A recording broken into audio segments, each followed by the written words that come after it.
Assalamualaikum warahmatullahi wabarakatuh. Nama saya Zahra Wahyuni. Di sini saya akan melakukan praktikum IPA di SD, modul 3 tentang makanan. Saya akan menjelaskan pada kalian tentang bagian dari sistem pencernaan pada manusia. Berikut adalah alat dan bahan yang digunakan.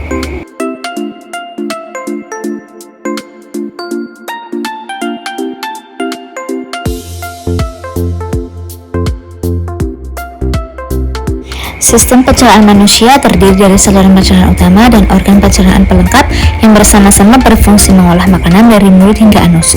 Berikut adalah penjelasan lengkap struktur sistem pencernaan manusia dari mulut sampai anus. Pertama ada mulut. Proses pencernaan dimulai dari mulut sebagai saluran masuk makanan. Di sini terjadi pencernaan mekanik oleh gigi yang mengunyah makanan menjadi potongan kecil. Air liur yang mengandung enzim amilase mulai mencerna karbohidrat secara kimiawi. Lidah membantu mencampur makanan dengan air liur dan mendorongnya ke faring untuk ditelan. Yang kedua ada kerongkongan atau esofagus. Kerongkongan adalah tabung sekitar 25 cm yang menghubungkan mulut dengan lambung. Otot-otot di kerongkongan menggerakkan makanan secara peristatik ke lambung. Ada otot cincin yang mencegah makanan dan asam lambung kembali ke kerongkongan. Yang ketiga ada lambung. Lambung adalah organ berongga yang berfungsi mencampur makanan dengan asam lambung dan enzim pencernaan, mengubah makanan menjadi chim atau cairan pekat. Di lambung terjadi pencernaan protein dengan enzim pepsin dan aktivitas lambung yang juga membunuh bakteri. Yang keempat ada pankreas, hati, dan empedu.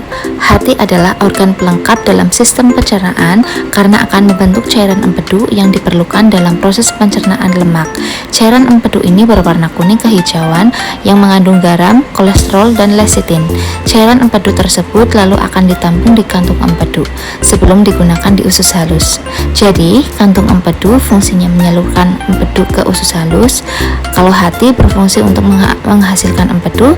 Nah, kalau pankreas berfungsi untuk memproduksi enzim pencernaan untuk mencerna karbohidrat, protein, dan lemak di usus halus. Kelima yaitu usus halus. Usus halus terbagi menjadi 3 bagian yaitu duodenum, jejunum, dan ileum. Organ ini paling panjang dan utama untuk pencernaan dan penyerapan nutrisi. Enzim dari pankreas dan empedu dari hati membantu pencernaan lemak, protein, dan karbohidrat. Nutrisi diserap ke dalam pembuluh darah melalui dinding usus halus. Yang keenam yaitu usus besar. Usus besar adalah organ pencernaan yang terhubung dengan usus halus. Sisa makanan yang tidak bisa dicerna dan diserap tubuh lalu akan diteruskan ke usus besar.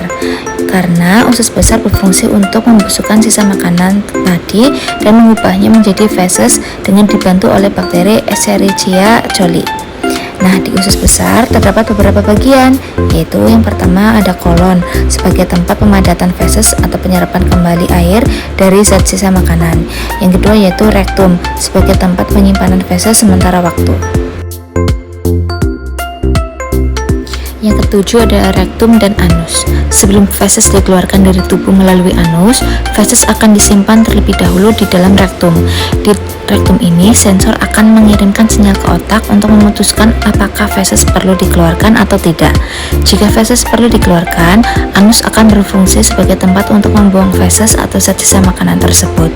Kemudian, otot anus berfungsi menahan dan menjaga feses agar tidak keluar dari rektum sebelum saatnya. Demikian penjelasan yang dapat saya sampaikan, semoga bermanfaat. Wassalamualaikum warahmatullahi wabarakatuh.